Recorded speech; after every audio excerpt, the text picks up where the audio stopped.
อ๋อเป็นยังบาดนี้น้องดำให้ละบาดนี้ดีใจแห้งจนให้ละบาดนี้โอ้ยเอาดีใจน้ำน้องเลยเนาะพอดีว่าทางพระอาจารย์ก็จะได้เดินทางกลับเลยเป็นแต่คนในครบชุกซึ่งนายสมบูรณ์จะให้น้ำวิกกี่คนหนึ่งนะอยู่ข้างในที่บอกให้ก็เปิดแต่พอเชียร์ใจน้ำแน่นอนเลยเนาะปลื้มแน่เลยพิเศษก็มองเงินเราพิเศษดีใจน้ำแต่ดังใจขึ้นมาหลายดังได้เป็นแบบนี้แมนคนละแบบเลยแตกต่างกันหลายเป็นยังไงเนาะคนละหมวดน้ำต้นมาไปก็นึกถึงละซึมเลยมาเถอะเดี๋ยวเขาไป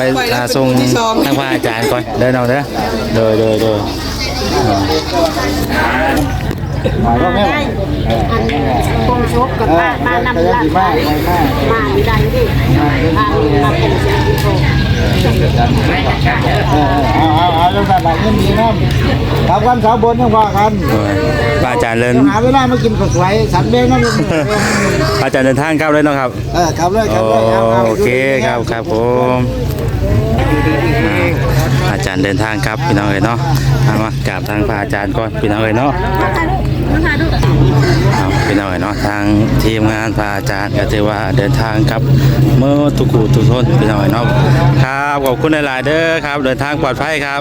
ครับผมเดินทางปลอดภัยครับขอบคุณหลายๆที่มาร่วมงานเนาะขึ้นบ้านใหม่พี่น้องขึ้นโดยขอผม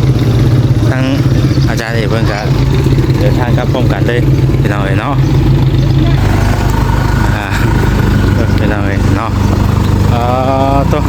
สายบูดีเนาะครับเดินทางปลอดภัยเลยครับเด้อขอบคุณหลายๆครับครับโอ้ยปวดตาเนาะเดี๋ยวสุดยอดดีดูดันดีเนาะอ๋อตีนเลยล่อล่ะน้ำให้ดีเด็กพี่โตนแตกโคบเลยเนาะครับโอ้ครับแล้วอันนี้กับจิ๊กท่านี่ก็ไปไหว้เลยพี่น้องเลยเนาะปีละ4 คันพี่น้องเลยนี่ก็อาจารย์เนี่ยอาจารย์เนี่ยต้าเหรอ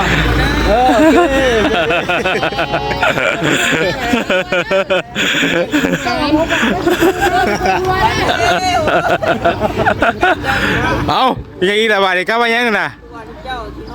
โอ้ยเอาพี่น้องตัดผ่ามาอีกวันนี้ก็ถือว่าเนาะกินโบกโจ๊กโบลงอยู่ดีพวกนี้พี่น้องกับข้าวกับน้ำเนี่ยคือเก่าเนาะกินตัวนี้เหมือน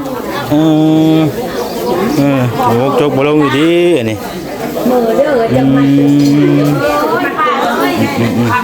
ใส่เขาเบิ่งตัวเล็กได้บ่านี่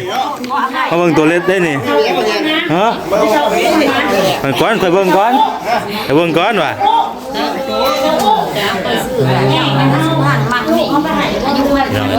ตัวอย่างนี้บ่านี่เนาะเบิ่งบ่ออกบ่านี่สามแล้วจะไปทำถอยเมฆเขาหนัก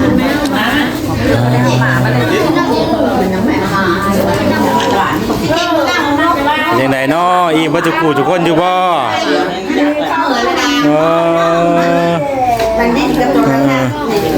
ว่าขึ้นซานใหม่กินวกจกบ่ลงไปหน่อยเนาะแต่ว่าตัวเธอบัจุกูทุกคนไปหน่อยเป็นเพื่อนใหม่ทางน้องดำไปหน่อยปูยังอยู่ในบวกคักอยู่นอกแบบนี้เนาะเพราะปูเรียบร้อยแล้วเนาะนี่เนาะพ่ออยู่ว่าน้องอันศาสตร์นี่นะได้พ่อเป็นบ่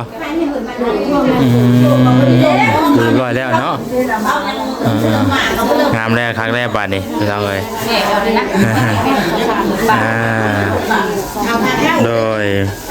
มีแต่คือว่าได้น้องเลยเนาะอันเงินที่ว่าทางอาจารย์เพิ่นมอบให้เมื่อกี้นี่นะเบิ่งก่อนนับเบิ่งอยู่จักหมื่นกูนี่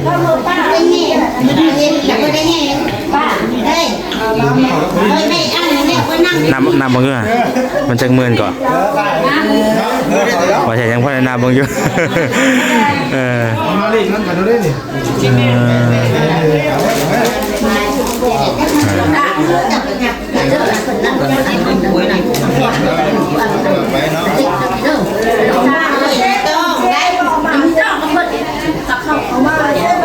โอ้โดย20,000 บาทเนาะอันนี้ทางว่าแสนเงินในส่วนนี้ว่าแสนจะเอาไปซื้อกะโลไปหน่อยเนาะซื้อกะโลทางพระอาจารย์เพิ่นว่าถ้าว่าเฮาปลูกกะโลแล้วนะถ้ามันเดือก็มันซื้อสีมาทาเนาะจังเบิ่งนำกันพี่น้องเอ้ยเนาะเอาดีใจนำด้วยน้องเด้อขึ้นเฮือนกระซานใหม่มื้อนี้ค่ำคูณอยู่ดีมีแฮงเด้ออยู่เย็นเป็นสุขพี่น้องเอ้ยฟันดีๆแมลงเนาะใกล้ชอบวันที่16กันแล้วนี่เนาะ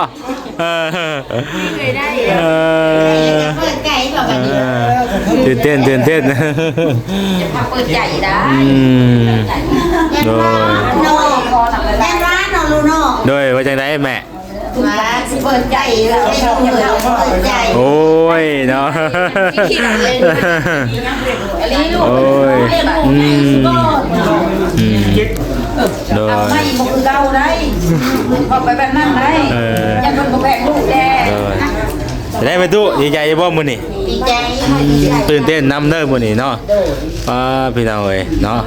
ทางบ่ใช่ก็จักสิเว้าสิว่าได้พี่น้องเนาะตื่นเต้นเพราะว่าขึ้นเฮือนขึ้นศาลในหม่องในบ่อนก็บ่ได้แบบนี้ได้ถือว่าพิเศษสุดเด้นี่ประตูเอ้ยเพิ่นทั้งเฮ็ดให้แล้วก็ทั้งมาขึ้นให้เลยฮอดที่ฮอดบ่อนเลยเนาะคืออันผู้เป็นสุภกรทางอาจารย์เอกเนาะเพิ่นกับมาสุภกรให้เลยอาจารย์เอกที่ว่าเพิ่นสูตรนี่อาจารย์เอกแมนอาจารย์เอกอาจารย์เด่นดวงเด่นดวงอาจารย์เด่นดวงอันนั้นก็ไม่นั่นก็ลูกศิษย์เพิ่นคือกันนะก็ยังบ่ฮู้คือกันเนาะอาจารย์ว่าอันนี้น่าสนใจแล้วก็เพิ่นบอกชื่ออยู่แต่ว่าอาจารย์ลืมโดยขออภัยนำหลายๆเนาะโดยก็คือตอนนี้ก็มันก็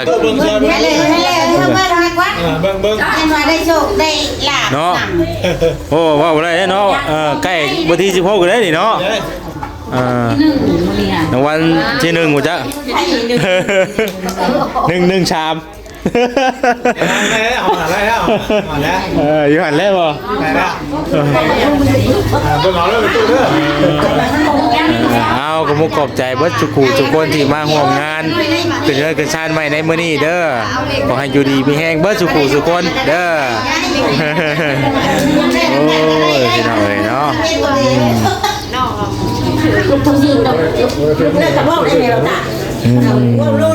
เสมอมาพี่น้องเทว่าได้อยู่ได้กินเท่ากับพอเนาะทั่วถึงบ่ทุกคนเนาะบ่ได้สมบ้ากินหมูจะบ่ลงมือค่ำมื้อคืนนี่ดิกินอยู่ไหวว่าแต่ละคนก็มันให้กินมันอ้าวรอดูอันนี้จังมันไม่เท่าจะไปโดยพอตัวว่าโดยไปตัวโดยไปได้ไปตู้ไปได้เ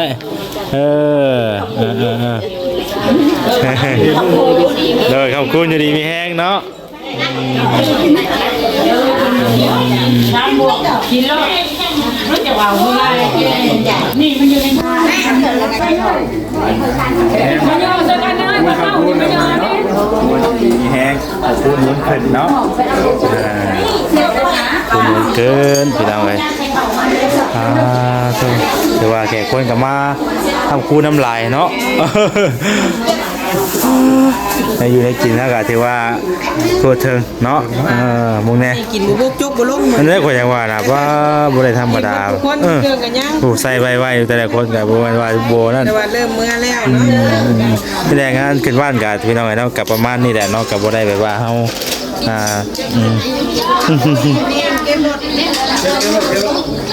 พี่น้องเนาะเพิ่นก็พากันเก็บเนาะจดเก็บตังค์บัดนี้พี่น้องเอ้ยโตแต่คนก็เริ่มเมื่อแล้วเนาะเอาพี่น้องเนาะขอให้อยู่ดีมีแรงคำคุณมันขึ้นวัตถุกุทุกคนที่เข้ามาขึ้นเรือนขึ้นศาลใหม่ของทางน้องดำในมื้อนี้เนาะขอให้อยู่ดีมีแรงเด้อเนาะโดย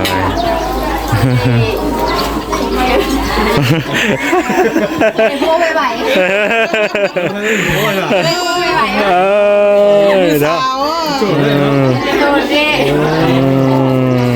โบ้ไปไหววะ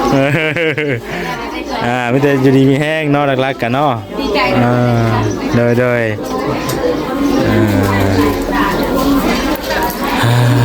เอาถือว่าสำเร็จบัดนี้พี่น้องเลยเนาะ